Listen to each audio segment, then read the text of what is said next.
Press మిత్రులందరికీ నమస్కారం. ఇది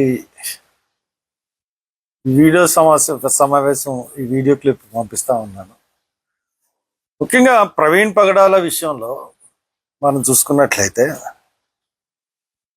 మళ్ళీ ఈ రోజున కొత్త విషయం ఉంది కాబట్టి నేను ప్రెస్ మీట్ ఆర్గనైజ్ చేద్దాం అనుకున్నాను, కానీ టైం లేక ఈ ప్రెస్ వీడియో రిలీజ్ చేస్తున్నాను.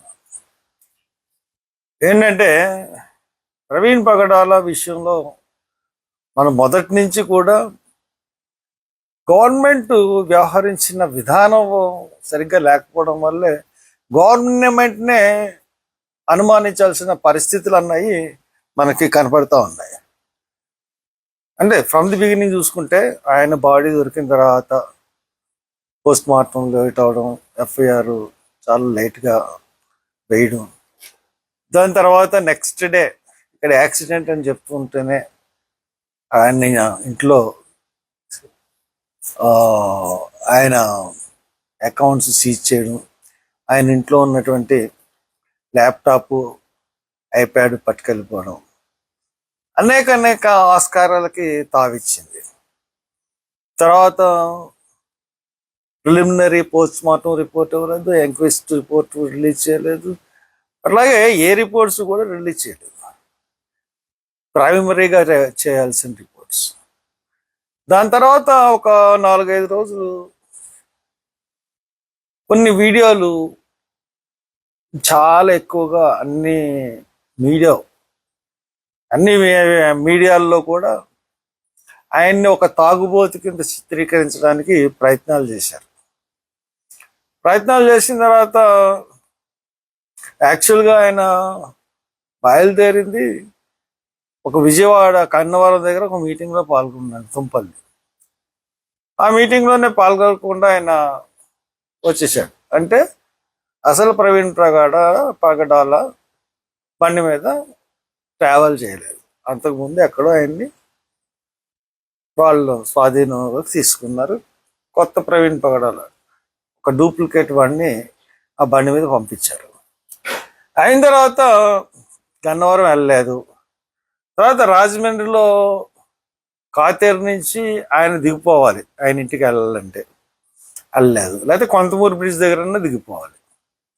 అలా కాకుండా ఆ రోడ్డు నయారా పెట్రోల్ బంక్ దగ్గర అక్కడ బాడీ పడేటట్టుగా వాళ్ళు చూశారు. అది కూడా ఒక అనుమానానికి ఆస్కారం ఇచ్చింది. ఈ అన్నిటి దృష్ట్యా తర్వాత పోస్ట్ మార్టం ఆయన లాస్ట్ 22nd 23rd అనుకుంటా పోస్ట్ మార్టం రిపోర్ట్ 22nd వస్తే 23rd ప్రెస్ మీట్ పెట్టి సేమ్ సీసీటీవీ ఫుటేజ్లు రిలీజ్ చేసి ఐజీ గారు అండ్ ఎస్పీ గారు వాళ్ళే కాదన్నారు. వీడియోలన్నింటినీ ప్రెస్లో వచ్చినట్లకి మాకు సంబంధం లేదు, మీ వీడియోలు రిలీజ్ చేయలేదన్నారు. అవే వీడియోలు రిలీజ్ చేసి అంత కరెక్ట్ అన్నట్టుగా చెప్పారు. కానీ పోస్ట్ మార్టం రిపోర్ట్లో కూడా ఇంచుమించుగా ఎలాగే వచ్చిందంటే చెప్పారు. కానీ పోస్ట్ మార్టం రిపోర్ట్ రిలీజ్ చేయలేదు, ఎంక్వెస్ట్ రిపోర్ట్ రిలీజ్ ఏమీ చేయలేదు. తర్వాత నేనేదో కష్టపడి సంపాదించి పోస్ట్ మార్టం రిపోర్టు నేను హైకోర్టులో వేసాను. హైకోర్టులో వేసిన తర్వాత అది హైకోర్టు అడ్మిట్ చేసుకుంది. వీళ్ళ తప్పులన్నీ డెఫినెట్గా బయట పెడతాను. అనదర్ థింగ్, రాత్రి ఇంకొకటి నాకు దొరికింది. ఏంటంటే ఎవరో ఇక్కడ క్రైస్తవులకు సంబంధించిన వాళ్ళు, నా వెల్విషర్స్ ఎవరో కొంతమంది పంపిస్తూ ఉంటారు. కాబట్టి ఏంటి దొరికిందంటే ఎంక్వెస్ట్ రిపోర్ట్ ఒకటి దొరికింది. ఆ ఎంక్వెస్ట్ రిపోర్ట్లో అంటే శవ పంచాయతీ రిపోర్టు. దాంట్లో బోళ్లవరపు జాన్ వెస్లీ, లక్కరంజి కుమార్, మృత్యుంజయ,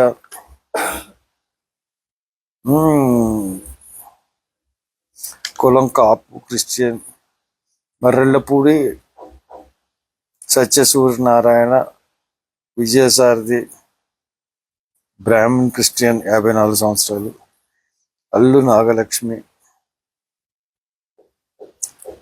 రక్త బంధువుల్లో సామ్యూల్ వెల్లాస్, పగడర్ల రాజేష్, రామ్జీ, కులూరి ఉమ్లుగట్ల అనిల్ కుమార్, గోయల్ వెంపరాల, పంచ రాజేష్ ప్రణయ్ కుమార్, జనగామ రామ్మోహన్, జనగామ సుధారాణి, గాదే లీలా మన్మోహన్, కట్ట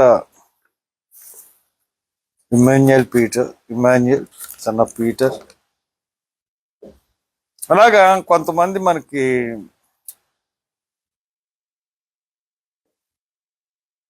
దొరికారు, చనిపోయిన మనిషి మందు అని చెప్పి కొంతమందిని ఇంట్లో పెట్టారు.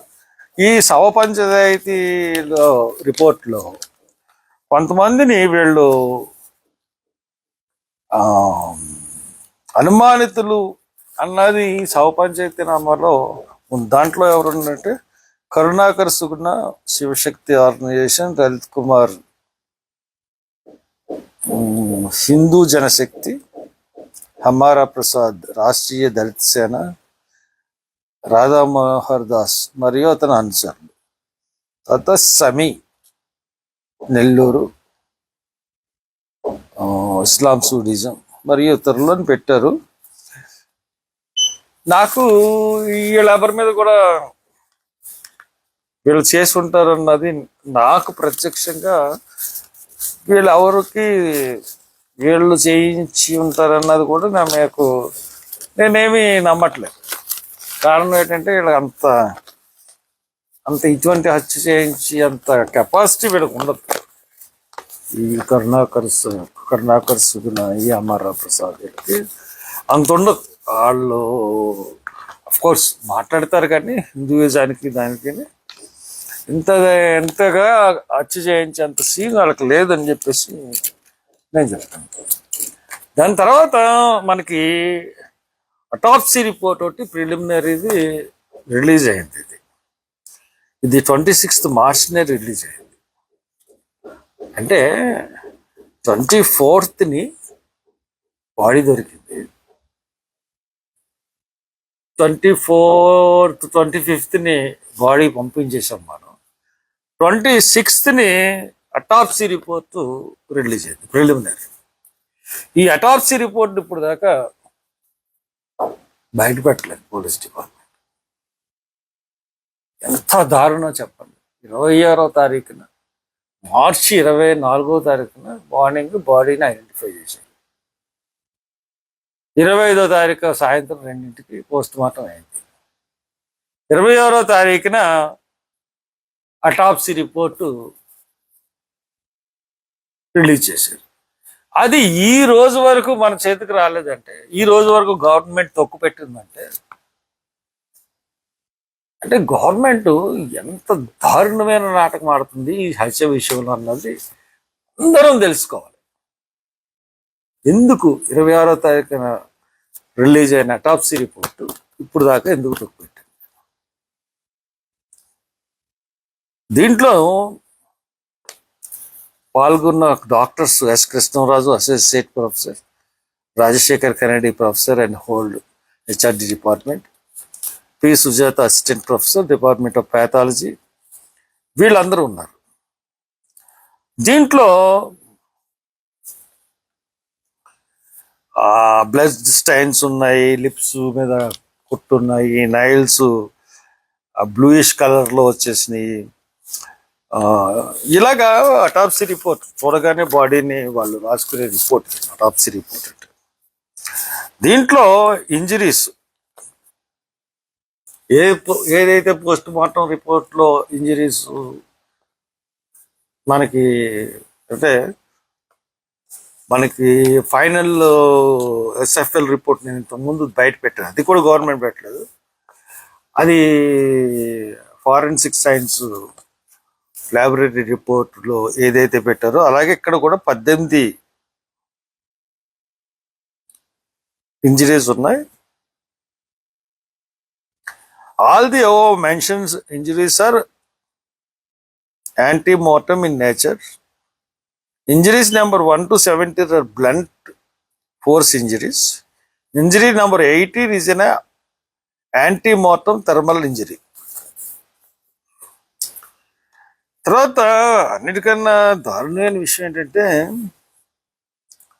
ఎంత క్లియర్గా ఉందంటే బాడీ దొరికిన తర్వాత internal examination findings, post mortem వాళ్ళ ఫైండింగ్స్ చెప్పినాయి. Serous cavities, the body cavities are opened with a standard incision. The cranial cavity is opened with a coronal incision of the scalp and removal of the calvarium. And odor like alcohol is not apparent in the body cavities. నేను మొదటి నుంచి చెప్తున్నాను, 25వ తారీఖున post mortem తిప్పితే 21వ తారీఖున ఈ body autopsy చేస్తే దాంట్లో ఎక్కడ ఆల్కహాల్ అన్నవాళ్ళు కనపడలేదు. The lungs are softened and fill the peculiar cavities. There is no evidence of pneumothorax. There is no infusion in either pleural cavity. There are no pleural adhesions. There is no exit fluid in the pericardial sac. There is no evidence of pericarditis. There is no evidence of organs. There is no evidence of peritonitis. There is no blood in the peritoneal cavity. There is no aesthetic fluid. After removal of the organs from the body, inspection of serious cavities reveal no evidence of fracture of ribs, sternum, clavicles, verbal column or pelvic walls, contusion, hemorrhage in not present in the body walls. సరే, అంటే దీంట్లో మనకు క్లియర్గా అర్థమవుతున్నది ఏంటంటే, first ఎక్కడ alcohol అన్నది మనకి కనపడలేదు, కానీ విసారలో కనపడిందని చెప్పేసి వాళ్ళు ఇచ్చారు. దాన్ని మనం ఎలా నమ్ముతాం? అసలు బాడీలో ఓడర్ లేదు, ఆల్కహాల్ ఓడర్ లేకుండా విసారలో ఉందంటే మనం ఎలా నమ్ముతాం? అండ్ దెన్ తర్వాత మనం భయపడిందంతా ఏంటంటే, పోస్ట్ మార్టంలో విసారా పాడైపోతుంది, దానికి విసారా ఎగ్జామినింగ్ చేయలేమేమో అని అనుకున్నాం. కానీ specimen for toxicology, the following విసిరా preserved for a chemical analysis and sent to regional forensic science laboratory, Vijayawada, Andhra Pradesh state. అంటే ఆర్ఎఫ్ఎస్ఎల్ అంటే రీజనల్ ఫారెన్సిక్ సైన్స్ ల్యాబొరేటరీలో ఈ విషారా అన్నది ప్రిజర్వ్ చేయబడింది. ఇది కేసు రీపోస్ట్ మార్టం అని మనం ఫస్ట్ నుంచి అంటున్నాము, రాసాం. కాబట్టి నేను ఎక్స్పెక్ట్ చేస్తున్నది ఏంటంటే, ఇంకా విచారాన్ని ప్రిజర్వ్ చేసే ఉంటారు. ఒకవేళ ఇఫ్ నాట్ వాళ్ళు ప్రిజర్వ్ కానీ చేయలేకపోతే మటుకు డెఫినెట్గా గవర్నమెంట్ని కావాలని విచారా ప్రిజర్వ్ చేయలేదని మనం భావించాల్సిన పరిస్థితి ఉంటుంది. ఎందుకంటే ఒక కొలిక్కి రాని కేసు, ఇప్పుడు దాకా ఇంకా ఇన్వెస్టిగేషన్ కొనసాగుతుందని గవర్నమెంట్ చెప్పిన కేసు. సో దాట్ మనం దీనికి చెప్పడం లేదు.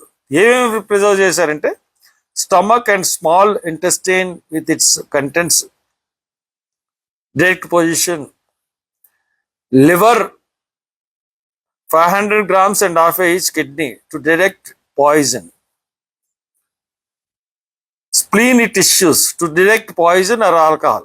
ఇదన్నిటికీ కూడా to detect poison or alcohol, sample preservative natural sodium chloride solution used in 1 and 2 only.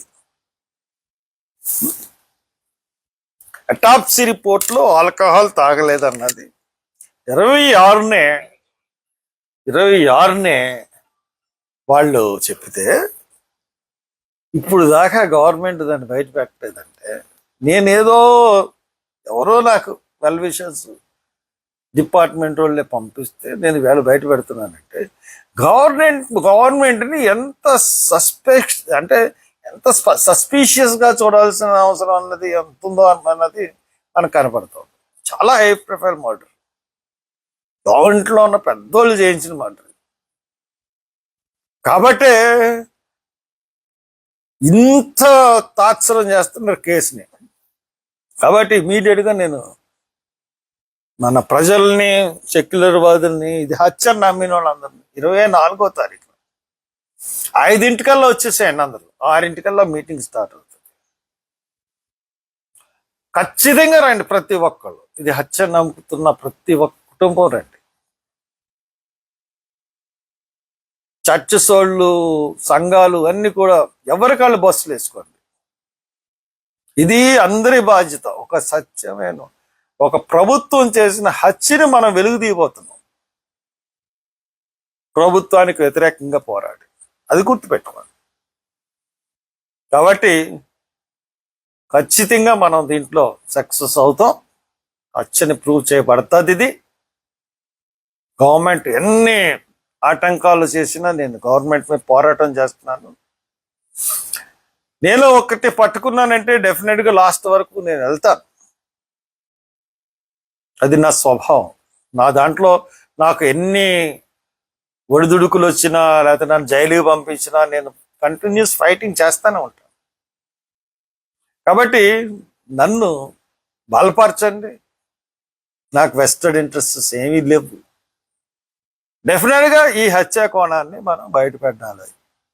Motive కూడా మనం ఎస్టాబ్లిష్ చేసాం. యాంటీ కన్వర్షన్ లా గురించి ఈయన వాదిస్తున్నాడు April 16th. దానికి ముందే తను తప్పించాలన్నది మోటివ్ అని ఎస్టాబ్లిష్ చేసాం. అదే మోటివ్ అని ఇప్పటికే అనుకుంటున్నాను. అది May 13th దాని మీద తీర్పు వస్తుంది. ఎందుకంటే హైకోర్టు సంజయ్ ఖన్నా గారు చీఫ్ జస్టిస్ ఆ రోజున దిగిపోతా ఉన్నారు. దీని మీద తీర్పు ఇచ్చి దిగుతాడన్నది ఒక అంటే స్పెక్యులేషన్స్ ఉన్నాయి. ఒకవేళ ఆ తీర్పు ఒకవేళ ఇచ్చినట్టయితే ఏ విధంగా ఇస్తాడన్నది చూడాలి. లేకపోతే ఇంకా పోస్ట్ పోన్ అవ్వచ్చు. ఈసారి ఇంకా పోస్ట్ పోన్ అయితే నేను కూడా ఇంప్లీడ్ అవుతాను దాంట్లో డెఫినెట్గా ఆ కేసులో. సో దాట్ మీ అందరికీ నేను దీని విషయం గురించి ఎన్ని గవర్నమెంట్ కుతంత్రాల గురించి తెలియజేయాలని ప్రెస్ మీట్ పెట్టాను. దయచేసి మిత్రులు అర్థం చేసుకోమని కోరుతూ సెలవు తీసుకోండి.